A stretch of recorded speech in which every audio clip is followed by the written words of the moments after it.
دكاترة، معكم دكتورة آية رضا. شرحت لكم المحاضرتين اللي فاتوا في مادة الفارماسيوتيكال مايكرو مع تيم فارما خير أو أخته خير.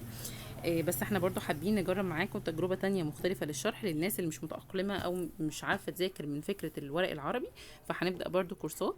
الفيديو الأول من الكورس ده هيكون فور فري ليكم، بحيث اللي عايز يجرب الشرح الأول ويشوف الدنيا مناسبة معاه ولا لأ، واللي محتاج يشترك معانا في الكورس ممكن يتواصل معايا على الواتس على الرقم ده ونظبط الدنيا سوا إن شاء الله. المفترض ان انتوا المنهج بتاعكم بتاع الفارماسيوتيكال مايكرو متقسم ل 3 سيكشنز.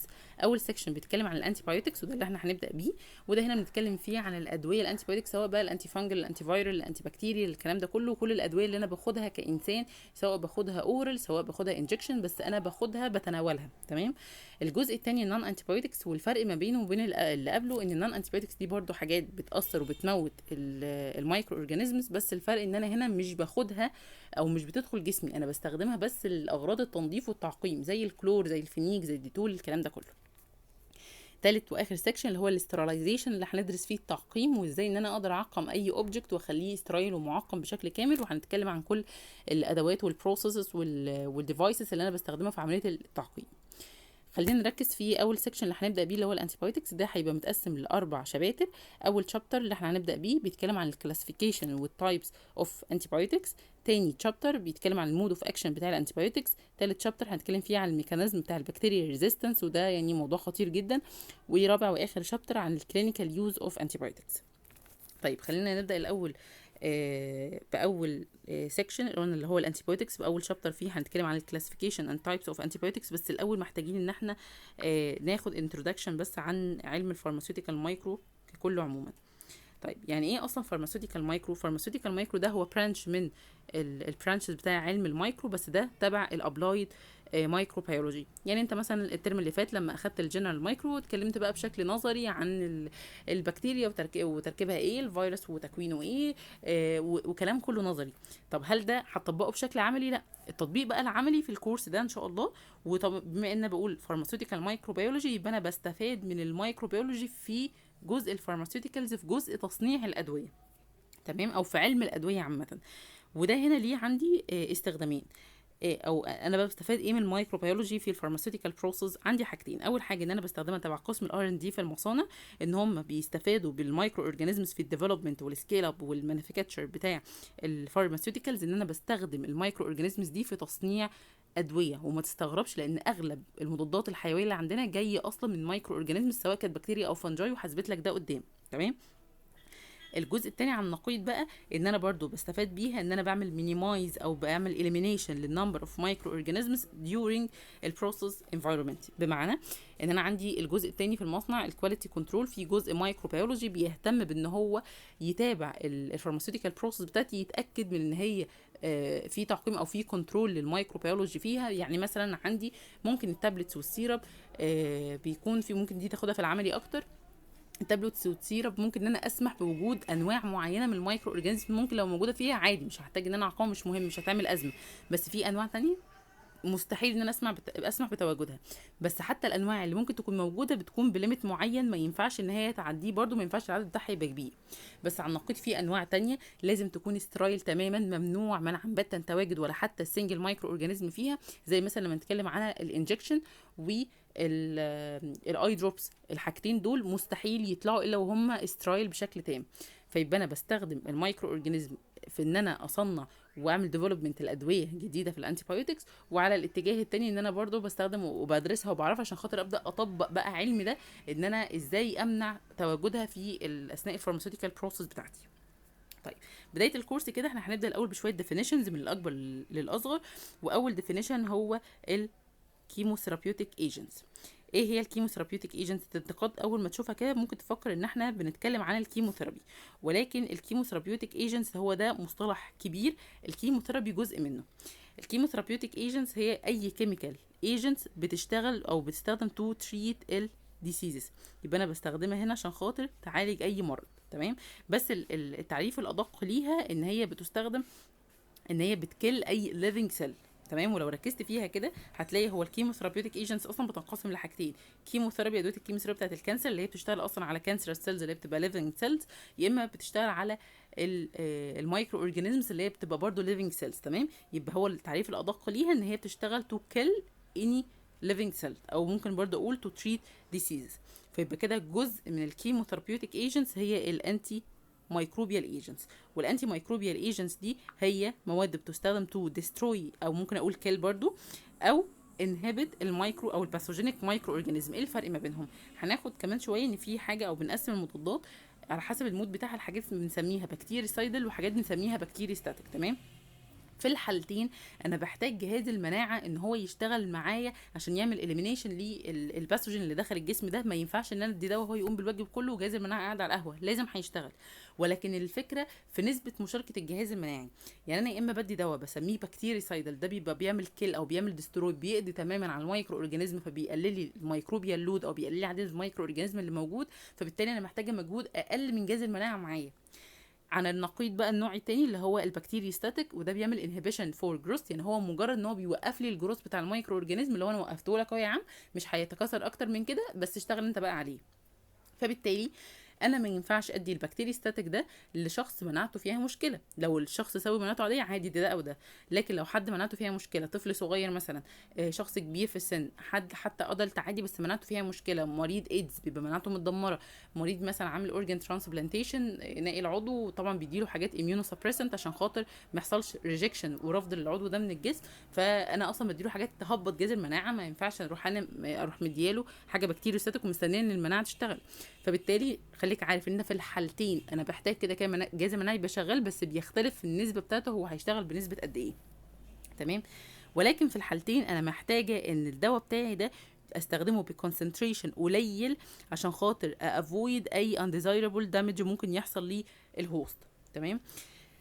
بمعنى ان انا عايزاه يشتغل على الباثوجين اللي عندي يدمره، لكن ما يضرليش الخليه بتاعتي انا، وده حاجه اسمها سيلكتيف توكسيستي هنتكلم عليها دلوقتي. تمام. يبقى احنا قلنا الكبيره هي الكيموثيرابيوتيك ايجنتس، بيندرج تحتها كجزء منها الانتي مايكروبيال ايجنتس، كجزء منها الانتي بايوتكس.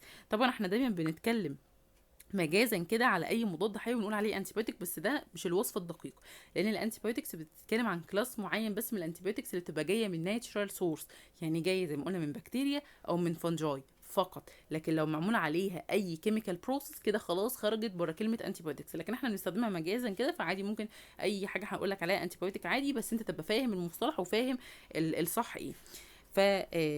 يبقى كلمة انتي بايوتيك انا بقولها بس على اي يعني دواء جاي من كمايكروبيال برودكت او جاي ديريفاتيف من مايكرو اورجانيزم، سواء بقى بيكل او بينهبت مش مهم. ومهم بقى تعرف برضو حاجه مهمه جدا، ان الانتيبيوتكس دي انا بجيبها سواء من بكتيريا او من فانجاي، بتبقى غالبا جايه من عمليه فيرمنتيشن للميكروبز دي بتعملها، وبتبقى كسكندري ميتابولايتس. خد بالك ممكن هي حاجه تافهه بس ممكن توقعك فيها مثلا في الامتحان، جايبها لك مثلا كترو فولس وتقول لك ان هو ده برايمري ميتابولايتس للمايكرو اورجانيزم. لا غلط. المفترض انت تكون اخدت السنه اللي فاتت في الجنرال مايكرو ان البكتيريا عامه مثلا لو بتعمل عمليه الفيرمنتيشن او اثناء الجروث بتاعها بتطلع برايمري ميتابولايتس وسكندري ميتابولايتس.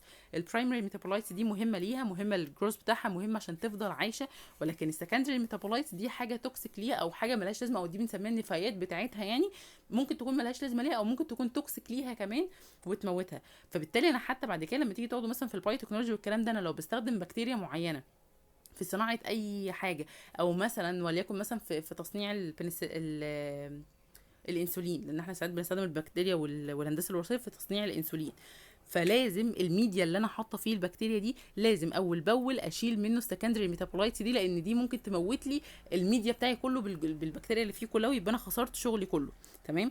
فيبقى بالتالي السكندري ميتابولايتس دي بتبقى حاجات not directly involved in the growth of او البرودكشن بتاع الاورجانيزم، هي مش مهمه ليه، بالعكس هي قد تكون ضاره، فانا باخدها وبعملها كانتي بايوتيك. طيب بعد كده احنا قلنا ان لازم في حاجه عندي اسمها selective toxicity. يعني ايه selective toxicity؟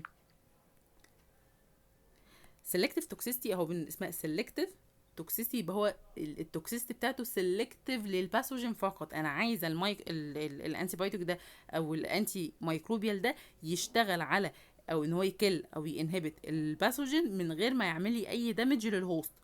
ما يعملش دامج خالص، لا مستحيل، مفيش دواء ملوش اثار جانبيه. فعشان كده حتى احنا حاطين هنا بنقول ايه، ان هو as little as possible، تمام، باقل طريقه او باقل كم ممكن ان هو يعمل دامج للهوست دي. زي مثلا هنتكلم دلوقتي ان هي ليها حتى نوعين، يعني السلكتيف توكسيسيتي ليها نوع كوانتيتيف ونوع كواليتيف. النوع الكوانتيتيف اللي هو بيعتبر يعني كمي، احنا لسه قايلين عليه ان انا بستخدم اقل كونسنتريشن يسبب اقل ضرر للهوست، تمام. فان انا بستخدم كونسنتريشن يقدر يقتل الميكروب بس يعمل لي اقل ضرر للهوست، ده الكوانتيتيف. الكواليتيف بقى يبقى انا هنا بشتغل بشكل كيفي مش كمي، يعني انا هخلي ان الانتي بايوتيك بتاعي ده يشتغل على تارجت سايت موجوده عند الميكروب ومش موجوده عند الانسان، فاقل الاحتماليات ان هو يسبب اي دامج ليا، وهناخد اكزامبل عليها دلوقتي. ولما نيجي نتكلم على السلكتيف توكسيستي ففي مصطلحين مهمين جدا لازم نذكرهم، وهم الثيرابيوتيك دوز والتوكسيك دوز. ومن اسمها كده هي واضحه، ثيرابيوتيك دوز يبقى هي الدوز اللي هتديني ثيرابيوتيك افكت، او هتديني يعني المفعول الدوائي للدواء ده، ان هو هيقدر يإليمينيت او يعمل اي شغل على المايكرو اورجانيزم، تمام. يبقى هو الثيرابيوتيك دوز هي الجرعه او الدراج ليفل اللي انا محتاجاه عشان خاطر يديني الكلينيكال تريتمنت بتاعي في الانفكشن دي. التوكسيك دوز بالعكس هي دي الدوز اللي انا لو وصلت لها هيديني توكسيك افكت او هيديني سايد افكت او ادفيرس ايفنتس على الجسم، وممكن توصل كمان لحاله التوكسيستي. الفرق ما بين الاتنين او بنسميه الريشيو ما بين الثيرابيوتيك دوز والتوكسيك دوز بنسميها ثيرابيوتيك اندكس، ودي مهمه جدا. الثيرابيوتيك اندكس هي الريشيو ما بين التوكسيك دوز والثيرابيوتيك دوز، تمام. وبديهيا كل ما الريشيو دي كانت اكبر واوسع كل ما الدواء بتاعي ده كان افضل بكتير وكان سيف اكتر على الجسم.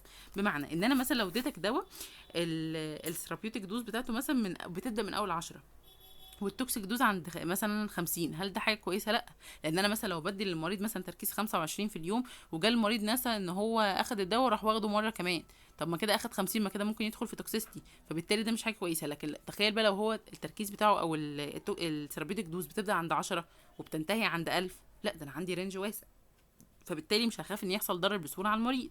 ودي حاجه تبع الفارما اكتر برضو. فانا كل ما كان الثيرابيوتيك اندكس بتاعي واسع كل ما كان كويس. عشان كده هتلاقي دايما في الفارما بياكدوا لك على مدى خطوره وانت تحط عينك في وسط راسك مع الادويه اللي ليها لو او نارو ثيرابيوتيك اندكس، تمام. طيب فكره بقى الكواليتيف سيلكتيف توكسيستي اللي احنا قلنا عليها، ان الدراج ده يكون بيشتغل او بيعمل ديستربت لميكروبيال فانكشنز ما تكونش موجوده عندي في الايوكاريوتيك انيمال سيل، فما تبقاش عندي في الهوست، تمام. فده كده هيبقى ليه greater selective toxicity وهيبقى ليه higher therapeutic index. زي مثلا وليكن البنسلين ده من ضمن الكلاس اللي بنقول بيشتغل على السيل وول سنسز، فبيشتغل على السيل وول على طبقه البيبتيدوجلايكان، وطبعا البيبتيدوجلايكان بالسيل وول كله ده حاجه سبيسيفيك للبكتيريا مش موجوده انا عندي كهيومن او مش موجوده عندي كايوكاريوتيك سيلز، فبالتالي هي هيبقى ليها ثيرابيوتيك اندكس بتاعها عالي وفي نفس الوقت السلكتيف توكسيستي بتاعتها عاليه ومش هخاف ان هو يعمل لي مشكله بسهوله. الجراف ده برضو يعني خاص شويه بالفارما، هتاخدوه في الفارما اكتر. انا عندي هنا المحور الاولاني انا حاطه عليه البلازما كونسنتريشن اللي هو تركيز الدواء في الدم و التايم. انا عندي هنا مجرد ما انا اخدت الدواء سواء اورال او انجكشن او اي حاجه، الاول كان تركيزه في الدم صفر وبعد كده بيبدا يعلى واحده واحده زي ما انت شايف الكيرف كده. عندي اول مستوى ده، تمام. الجزء اللي تحت ده طول ما الدواء في الجزء اللي تحت ده هو فيه اي نعم تركيز ليه في الدم بس لسه ما عملش شغل عندي، فده حتى بسميه سب ثيرابيوتكس. بالتالي لو انت مثلا الدواء بيدي مفعول عند تركيز 20 وانت اديت للمريض 10، انت بتدي له دواء بس ما بيعملش مفعول، ملوش لازمه، كانه بياخد ميه بسكر. فبالتالي طول ما الكونسنتريشن في البلازما او في الدم لسه ما وصلش للخط ده انا كده لسه ما عملتش اي حاجه او لسه ما خدتش اي افكت من الدواء. اول ما اوصل للخط ده بسميها ديزايرد ريسبونس. من اول هنا بيبدا تاثير الدواء يبان بس مش اعلى حاجه، بس هو من اول ما اوصل الحته دي خلاص بدا تاثير الدواء، بيفضل يعلى يعلى يعلى لغايه ما يوصل لاعلى نقطه اللي هي بسميها البيك، اللي هو ده اعلى تركيز ممكن يوصل له في الدم باعلى افكت هيديهولي. بعد كده بقى بيبدا الجسم يكسره ويخرجه خلاص، فبيبدا الكيرف ده يقل تاني ولغايه ما ينزل تحت في نقطه السب ثيرابيوتيك دوز. لازم دايما لما اشتغل يبقى في المنطقه الخضراء المنطقه الامانه دي، ما اطلعش لفوق عند الخط بتاع الادفيرس ريسبونس او السايد افكتس، تمام. فيبقى اذا الجزء الاخضر اللي في النص ده ما بين الديزايرد ريسبونس والادفيرس ريسبونس ده بسميه الثيرابيوتيك ويندو، تمام. الحاجه التانية هنا بالنسبه للتايم، الوقت ما بين اول ما وصل الكيرف عند الخط بتاع الديزايرد ريسبونس وبدا يبدا له يظهر له افكت لغايه الحته اللي هو نزل فيها خلاص عن الخط ده والافكت بتاعه في الجسم هيختفي تماما، دي بنسميها ديوريشن اوف اكشن. فده الدواء بيدي مفعول على فتره قد ايه؟ يعني مثلا وليكن مسكن، لان الديوريشن اوف اكشن بتاعته مثلا 8 ساعات، هو في 8 ساعات دي بيبقى عامل تسكين للالم ومغطي الالم اللي عند المريض خالص. فيبقى اذا انا هدي الدواء ده 3 مرات في اليوم، يبقى انا بحدد هديه برده قد ايه على حسب الديوريشن اوف اكشن بتاعته. كده احنا خلصنا يعتبر جزء الانترودكشن، بس فاضل فيه حته صغيره ان انا هنا هتكلم عن الكلاسيفيكيشن اوف انتيبيوتكس. والانتيبيوتكس انا بقسمهم ل 5 كلاسيفيكيشنز. اول حاجه هقسم على حسب النيتشر او السورس بتاعه الانتيبيوتك ده، يعني هل انا جايباه من ناتشورال سورس تمام ولا سيمي سينثيتك ولا سينثيتك. طب ايه الفرق ما بينهم؟ الناتشورال خلاص احنا فاهمين هو جاي طبيعي من بكتيريا من فنجاي ايا يكن تمام. السينثيتك باينه برده ان هو توتالي سينثيتك بكيميكال بروسيس، ده حاجه انا مصنعاه في المعمل 100%. طب ايه السيمي سينثيتك ده بقى؟ في النص، في نص السلم كده، بيرقص على الناحيتين، اللي هو نصه كده ونصه كده. يعني هو بيبقى اصلا ناتشورال برودكت عادي، بس انا اخدته عدلت عليه بكيميكال بروسيس، زودت له فانكشنال جروب معينه او سايد تشين معينه، بحيث ان انا ازود الصفات المرغوب فيها في الدواء ده واقلل الغير مرغوب فيها. يعني مثلا هوسع السبيكترم بتاعه يشمل عدد اكبر من من المايكرو اورجانيزمز، او مثلا احسن الامتصاص بتاعه، ازود الديوريشن اوف اكشن بتاعته، اخليه يشتغل على عدد انواع جديده من المايكرو اورجانيزمز، او اقلل التوكسيستي بتاعته، اقلل السايد افكت بتاعه، اقلل تاثره بالبكتيريا ريزيستنس وهكذا تمام. يبقى انا بعدل فيه بحيث ان انا ازود الحاجات الكويسه اللي عنده واقلل الحاجات اللي مش كويسه. طيب اللي من ناتشورال سورس ده زي ما قلنا كده ان هو هيبقى جاي توتالي من مايكرو اورجانيزم ايا يكن نوع. عندك هنا اكزامبلز كتير اهو، عندك مثلا الباسيتراسين والبوليميكزين، دول جايين من بعض البكتيريا الباسيلاي. عندك المونوباكتامز مثلا، وده من احد البيتا لاكتامز اللي هنبدا بيهم، بيبقى جاي من السيدوموناس اسيدوفيليا. عندك الستريبتومايسين مثلا والتتراسايكلين من الستريبتومايسيس سبيشيز. والستريبتومايسيس دي على فكره من اكتر البكتيريا، او تقريبا حوالي اكتر من 50 ل 70% كمان من الناتشورال انتيبيوتكس بتبقى جايه من السبيشيز دي على فكره. عندك مثلا الجريسي فولفن، وده انتي فانجل بالمناسبه، والبنسلين والسيفالوسبورينز برضو، دول بيجوا من نوع معين من الفنجاي اللي هو زي البنسيليوم والسيفالوسبوريوم. فعندك اكزامبلز كتير عن الموضوع ده.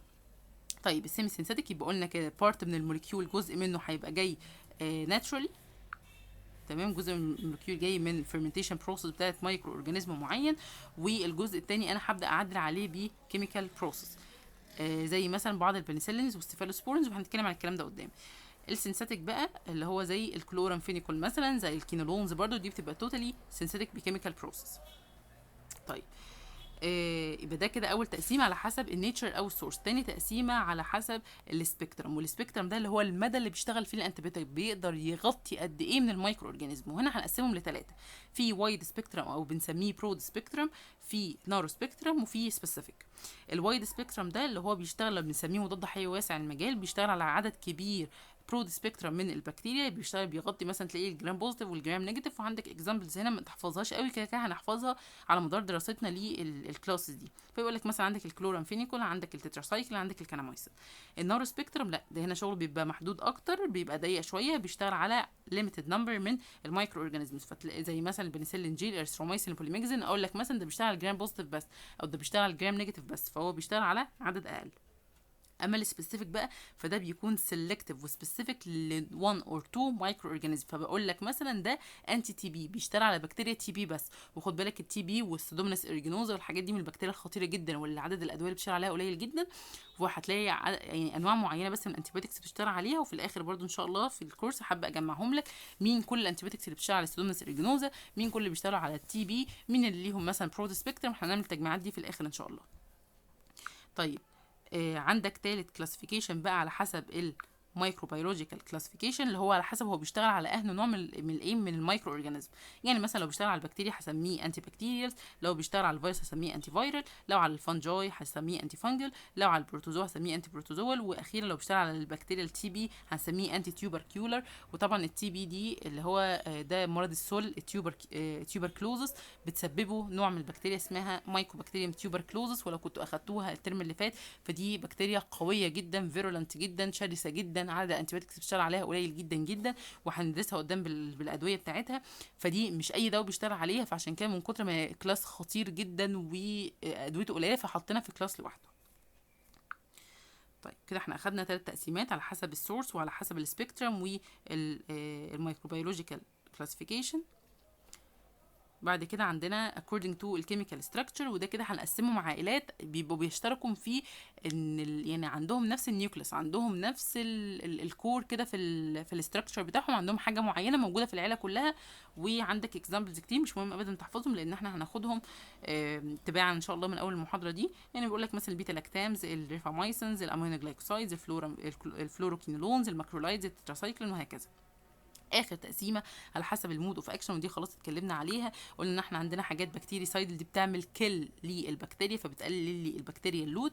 عندي اكزامبلز مثلا السيفالوسبورينز والبنسلين والامينو جلايكوسايدز، وبرده هجمع لك في الاخر الحاجات البكتيريسايد المين برده والبكتيريوستاتيك مين. وبعد كده عندي البكتيريوستاتيك زي ما قلنا بيعمل انهبت فقط للجروث والريبرودكشن بتاع البكتيريا. وزي ما قلنا كل الانتيبيوتكس كده كده محتاجه الاميون سيستم ان هو يشتغل معاها، ولكن البكتيريسايدل ممكن استخدمها جدا في الناس اللي هم عندهم بور اميونيتي لان هو بيقوم بالدور الاهم. اما البكتيريوستاتيك لا، انا ما ينفعش، لازم يبقى عندي شخص يكون الجهاز المناعي بتاعه شغال في احسن حالاته. عندي اكزامبل مثلا عليه السلفونامايدز والتتراسايكلين والكلورامفينيكول. طيب كده خلاص خلصنا الانترودكشن كلها يعني بكل مشتملاتها. نبدا بقى ندخل في اول شابتر بقى والكلام بتاعه، واحنا هنتكلم فيه عن الكلاسيفيكيشن بتاع الانتيبيوتكس. وهناخدها، احنا خدنا 5 كلاسيفيكيشنز زي ما قلنا على حسب السورس ايه، على حسب السبيكترم، على حسب الميكروبيولوجي، على حسب الكيميكال ستراكشر، على حسب المود. احنا هنشتغل الان هنشتغل على الكيميكال ستراكشر، تمام، اللي يبقى ليهم نفس الستراكشر. اول عيله هنبدا بيها هي عيله البيتا لاكتامز، ودي تقريبا فيها 8 او 9 ممبرز، بس اول ممبر احنا هنتكلم عنه في الفيديو ده هو البنسلينز، تمام. وعلشان بس نبقى متفقين كده ان عيله البيتا لاكتام بتشترك ان هم كلهم عندهم البيتا لاكتام رينج، اللي هي دي رينج رباعيه وفيها سي دبل بوند او فيها ان، دي كده البيتا لاكتام رينج. مستحيل تلاقي اي حد في العيله دي ما عندوش الرينج دي، فدي اللي بتجمعهم. خد بالك هي دي الرينج المسؤول عن الاكتيفيتي الانتي مايكروبيال اكتيفيتي بتاعه الادويه دي، تمام.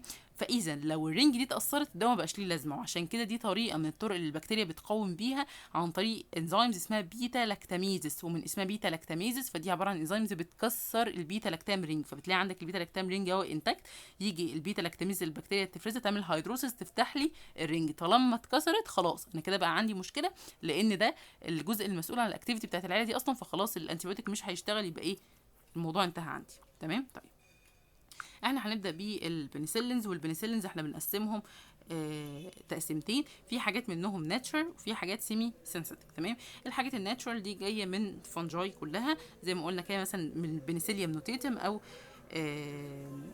البنسيليوم كرايسوجينم، تمام. من اشهر الامثله اللي موجوده اللي هي الافراد الاولى في العيله دي. وخد بالك ان البنسلين اصلا تعتبر من اوائل الانتيبيوتكس اللي اخترعت، يعني كان في حاجه قبلها كان اسمها سالفرزان سوري، بس هي يعني ما بقتش موجوده حاليا.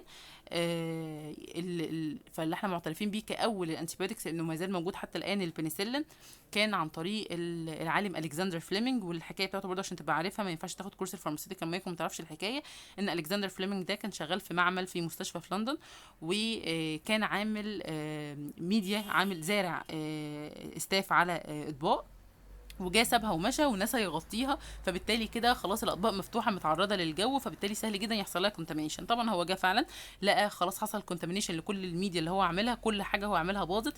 بس هو الناس العلماء دي بتركز في حاجات احنا ما ناخدش بالنا منها، فبدا يركز ان هو ده في فطر نما في طبق من الاطباق، والزون اللي حواليها كل البكتيريا اللي فيها ميته.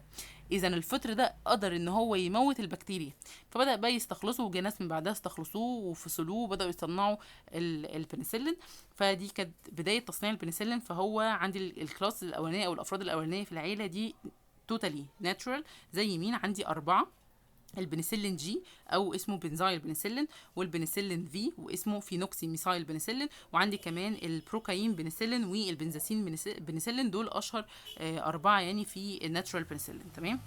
السيمي سينثيتك بقى احنا بدانا ناخد النيوكليس بتاعه البنسلين. وخد بالك صحيح عشان نسيت اقول لك ان البنسلين بيبقى مميز عن بقيه العائلات في ان انا عندي كده كده البيتا لاكتام موجوده ثابته. لو لقيت فيها السايزوليدين رينج دي متصله بيها اللي هي رينج خماسيه فيها سلفر، ده كده يبقى بنسلين، لان الرينج دي بتختلف من عيله الثانيه. لما نيجي نتكلم مثلا عن السيفالوسبورين الرينج دي هتختلف، نتكلم عن المونوباكتام هتختلف، نتكلم عن الكاربابين مثلا هتختلف، كل دول بيتا لاكتام. فاذا المميز في الاستراكشر بتاع البنسلين هتلاقي البيتا لاكتام رينج متصله بسايزوليدين رينج. تمام. فاحنا هناخد الكور بتاع الاستراكشر ده اللي هو بنسميه النيوكليس، اللي هو ال6 امينو بنسلينيك اسيد، وبنفصله بانزيم اسمه اسايليز، وبنبدا ناخده بقى ونشتغل عليه، نركب عليه سايد تشينز عشان تطلع لي انواع مختلفه من البنسلينز. طيب انا عندي 5 كلاسز من البنسلين، او 6 كلاسز سوري. تمام. خلينا نركز في اول واحد اللي هو ده البنزايل بنسلين، وده قلنا واحد من الناتشورال بنسلين اللي هو البنسلين جي. وخد بالك ان هو والبنسلين في نفس الفكره برضو، نفس الكلام، الاثنين رابيدلي ابزوربد، بيمتصوا بسرعه جدا في الجسم، ولكن في نفس الوقت عندهم مشكله ان هم رابيدلي اكسكريت، يعني هو على قد ما بيمتص بسرعه والتركيز بتاعه بيعلى بسرعه في الجسم، بيتكسر بسرعه والجسم بيخرجه بسرعه جدا. تمام. كمان عندي ان هو ديسترويد بالاسيد ميديم، فبالتالي ما ينفعش في الاستومك، يعني الاسيدك ستومك بيكسروا الاستومك اسيد بيكسروا بسهوله جدا، فبالتالي هو اسيد لابايل، ما ينفعش ان انت تاخده اورال، فعشان كده البنسلين ده بيتاخد حقن فقط، لكن البنسلين في بيتاخد اورال عادي. فخد بالك البنسلين جي حقن فقط، البنسلين في اورال فقط. بس الاثنين عندهم شورت ديوريشن اوف اكشن، بيفضلوا في الجسم فتره صغيره، لان قلنا هم رابيدلي ابزوربد ورابيدلي اكسكريتد، فبالتالي محتاج اديهم للمريض حوالي 4 ل 6 مرات في اليوم، ما كتير قوي. فبدانا ان احنا نشتغل عليهم ونعمل منهم سوليبل سولتس تانية من البنزايل بنسلين، زي البنزاسين بنسلين، وتك اشهر اتنين البنزاسين والبروكاين. فدول بيبقى سلولي ريليز، فبالتالي بياخد فتره اطول في الجسم، فبيبقى مفعوله اطول شويه، فبنسميه حتى البنسلين طويل المفعول. تمام. طبعا العيله ديت اول عيله خالص، فبالتالي هي هتكون اكتر عيله سسبتبل للبيتا لاكتاميز، سهل جدا البكتيريا تقاومها بالموضوع ده. العيله دي مينلي ليها نارو سبيكترم، بتشتغل على الجرام بوزيتيف بكتيريا، ملهاش اي اكتيفيتي اجينست الجرام نيجاتيف بكتيريا. تمام. طيب معلش بس انا في جزء نسيته في الانترودكشن، عايزين بس خلينا نرجع له في الاخر عشان ما نشتتش الدنيا. المهم كده خلصنا اول حاجه في الناتشر، اول كلاس فيهم اللي هو الناتشرال بنسلينز، اللي هو قلنا البنزايل بنسلين واخوه او البنسلين جي واخوه البنسلين في، والحاجات اللي بقت ممتده المفعول عنهم البنزاسين والبروكاين. بعد كده عندي الامبيسيلين والامبيسيلين وكمان الاموكسيسيلين، الاثنين دول بسميهم امينو بنسلينز، ده كلاس اعلى من البنسلينز. كل اللي تعرفه بس ان هو اسيد ستيبلز، فبالتالي دول هيبقى يعني سيوتبل جدا ان انا اديهم للمريض كاورال، احسن ما افضل اشكشكه كذا مره في اليوم. تمام. فدي النقطه المهمه فيهم، ان الامبيسيلين والاموكسيلين اخوه برضو الاثنين بينفع يتاخدوا اورال. بعد كده عملنا حاجات برضو برو دراجز، وكلمه برو دراج برضو هتاخدها في الفارما، ان هو بيبقى الدواء في الشكل الانكتيف ليه، وبيتاخد بفعل انزيمز معينه في الجسم، بتبدا ان هي تشتغل عليه تكسره فيطلع لي الشكل الاكتيف ليه، فبالتالي ببقى مديه كده عشان خاطر مثلا احميه من اي عوامل مثلا ممكن تكسره جوه الجسم، عشان خاطر يفضل عندي فتره اطول، او وليكن يعني السبب هتدرسوها في الفارما بشكل اعمق. المهم احنا عندنا برو دراجز زي خدنا كده الكاربينيسيلين، وده الكلاس اللي هنتكلم عنه بعدها. عملنا منه سولتس اللي هو كاربونيسيلين استرز وامبيسيلين استرز برضو. تمام. يبقى احنا اخدنا عملنا استر سولت من الكاربونيسيلين والامبيسيلين، فبالتالي دول بيتاخدوا كبرو دراج، بينزلوا بقى يحصل لهم هيدروليسيس في الجسم بانزيمز معينه موجوده في الجي اي تي يعني، فبالتالي بيديني كونسنتريشن اعلى في الجسم، وبيديني تاثير احسن، لان هو ممكن مثلا كان يتكسر في الجسم بفعل حاجات تانية، فلا انا بحميه كده بفكره البرو دراج. طيب تالت كلاس اللي هو الكاربونيسيلين، والكاربونيسيلين ده من كلاس في البنسلين اسمها كاربوكسي بنسلين. وخد بالك ان العيله دي مميزه جدا في حته ان هي اكتف اجينست السودوموناس ايريجينوزا، وده الوحيد تقريبا في العيله دي اللي بيشتغل على السودوموناس ايريجينوزا، فمهم جدا تحط ده في اعتبارك، لان اصلا احنا قلنا البنسلينز مش اكتف قوي اجينست الجرام نيجاتيف، فلما واحد فيهم يشتغل على اصعب حد في الجرام نيجاتيف اللي هو السودوموناس، فده طبعا يبقى حاجه مميزه جدا تاخد بالك منها. عندك بعد كده خامس كلوس اللي هو ال6 امينو بنسلينيك اسيد، ده زي مين؟ زي الميثيلينم، وكمان الاستر بتاعه البيفميثيلينم. الاثنين دول ليهم unusual anti bacterial properties. ليه؟ لان العيله دي mainly بتشتغل على الجرام بوزيتيف، لكن دول مختلفين جدا. وخد بالك من المعلومه دي لان هي موضوع سؤال جدا، ان هو بيشتغلوا against الجرام نيجاتيف وملهمش اي افكت على الجرام بوزيتيف، ودي حاجه غريبه. تمام. يبقى عيله ال6 امينو بنسلينيك اسيد دي تاخد بالك منها في الحته دي. اخر كلاس عندي اللي هو بسميه البنسلينيز ريزيستنس بنسلين. الاسم ده مش عليكم في المحاضره بس انت خليك عارفه. الكلاس ده كان من احسن الكلاس، هو برضو سيمي سينثيتك في البنسلين، بنسميه بنسلينيز ريزيستنس بنسلين. مين البنسلينيز ده؟ البنسلينيز ده احد البيتا لاكتاميزز. البيتا لاكتاميزز في انواع انزيمات كتير جدا فيها على حسب الانتيبيوتيك اللي بيشتغل عليه. فمثلا عيله البنسلين بيكسرها نوع اسمه بنسلينيز. السيفالوسبورينز مثلا هناخدها في الجزء الثاني بيشتغل عليه السيفالوسبورينيز. تمام. فاخترعوا الكلاس ده ان هو بيكون ريزيستنس للبنسلينيز اللي بتفرزه الاستاف، فبالتالي صعب ان هو يتكسر، فهو بيكون يعني بيتحمل اكتر. فدي بنسميها بنسلينيز ريزيستنس بنسلين. عندي اكتر من فرد فيها، عندي الكلوكساسيلين، عندي الاوكساسيلين، الميسيسيلين. الحاجات دي زي ما قلنا كده مور ريزيستنس للبيتا لاكتاميزز، مش بتاثر بيها بسهوله، فبالتالي ده من افضل الكلاسز في العيله دي. يبقى احنا كده اخدنا ان البنسلين 6 كلاسز. اول كلاس اللي هو كان الناتشرال، عندي البنسلين جي والبنسلين في. قلنا الجي بيتاخد انجكشن، الفي بيتاخد كاورال، بس الاثنين رابيدلي ابزوربد رابيدلي اكسكريتد، فبالتالي الوقت بتاعهم اللي يفضل جوه الجسم قليل جدا، فبالتالي مش كويسين. فعملنا منهم سولبل سولتس ثانيه زي البنزاسين والبروكاين، يبقى ليهم مفعول اطول في الجسم وبيتاخدوا على فترات ابعد. قلنا ان هم طبعا سسبتبل للبيتا لاكتاميزس، ومينلي زي بقيه عيله البنسلين بيشتغل على الجرام بوزيتيف، ما لهمش اي اكتيفيتي على الجرام نيجاتيف. بعد كده خدنا كلاس اعلى اللي هو الامبيسيلين، قلت لك اعرف اهم حاجه فيه ان هو اسيد ستيبل، فبالتالي ممكن جدا اخده فور اورال يوز عكس البنزايل بنسلين. بعد كده عندنا برو دراجز، وفهمنا يعني ايه فكره البرو دراجز، وقلنا دي هتبقى عباره عن استرز من الكاربونيسيلين او الامبيسيلين، بالتالي هيحصل لها هيدروليسيس في لما تدخل الجسم بعد ما يحصل لها ابزوربشن، فهتديني ليفل او كونسنتريشن اعلى في الدم ومفعول لفتره اطول. بعد كده عندي الكاربونيسيلين بقى، وقلنا ده خد بالك ان هو اكتف اجينست السيدوموناس ريجينوزا، ما ينفعش تنسى المعلومه دي.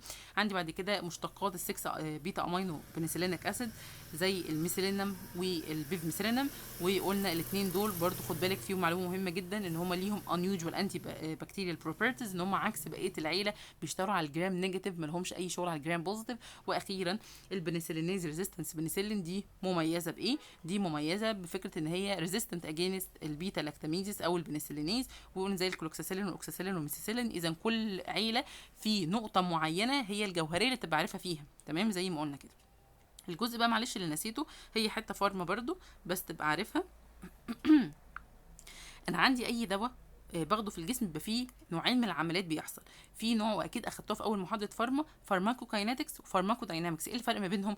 اللي جسمي بيعمله في الدواء اسمها فارماكو كاينetics، تمام. وايه اللي جسمي بيعمله في الدواء؟ 4 عمليات اللي هو من اختصارهم بادمي: ابزوربشن، ديستريبيوشن، ميتابوليزم، اكسكريشن. ابزوربشن عمليه الامتصاص، ان الدواء يعدي من الانتستين يروح للدم، بعد كده يروح للدم خلاص يحصل له ديستريبيوشن، بيتوزع في انسجه الجسم كلها. طبعا بيروح في الانسجه اللي هو هيشتغل فيها ويدي الثيرابيوتيك افكت بتاعه، وهيروح في انسجه تانية ملوش اي شغل فيها فهيطلع لي السايد افكت. تمام.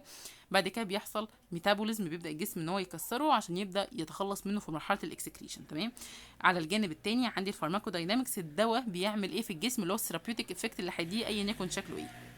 لو هنا هنيجي نتكلم عن المايكرو، عندي علاقه ما بين الهوست والبكتيريا. البكتيريا طبعا هتعمل انفكشن للهوست، الهوست مش هتسكت، هترد عليها بالهوست ديفنس عن طريق الاميونو سيستم. تمام. طيب الناحيه الثانيه بقى العلاقه ما بين الدراج والهوست، الهوست بتاثر على الدواء بايه؟ بالفارماكو كاينetics اللي احنا قلنا عليهم الاربع عمليات. طب الدواء هيرد بايه؟ هيرد بالسايد افكتس والتوكسيستي.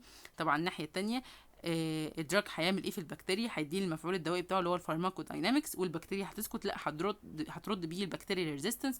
ودي طبعا هناخدوها في محاضره كامله في الاخر، هنتكلم عن البكتيريا ريزيستنس ازاي بيحصل. طبعا ليها انواع كتير جدا وليها طرق كتير، من اشهرهم فكره ان هي تفرز انزيمات تكسر الانتيبيوتكس زي ما قلنا في البيتا لاكتاميزس. كده احنا خلصنا، ده يعتبر الجزء يعني نص تقريبا المحاضره الاولى. اتمنى تكونوا فهمتم، اتمنى تكون الدنيا بقت سهله معاكم ان شاء الله. لو كملنا الكورس سوا هيبقى هنعمل بقى تجميعات في الاخر زي ما قلنا، مثلا ايه اللي بيشتغل على التي بي، ايه اللي بيشتغل على الجرام نيجاتيف، ايه اللي بيشتغل على الجرام بوزيتيف، اللي بيشتغل على السيدوموناس، لان في الاخر هو ده شكل الامتحان اللي هيجي لك. مش هيجي يسالك كده قول لي البنسلين جي بيشتغل على ده ولا لا هو مثلا ممكن يجي يقول لك مين من الانتيبيوتكس دول بيشتغل على السيدوموناس اوريجينوزا، وجمع انت بقى. فهنحط التجميعات دي في الاخر، برضه هناخد شويه اسئله وان شاء الله يعني المنهج يبقى لطيف وظريف. المنهج ده من المناهج التقيله عندكم برضه في الكليه، هو منهج اتقل كمان من كليات تانية، فمحتاج منك انت تركز وتذاكر اول باول، وربنا معاكم ان شاء الله.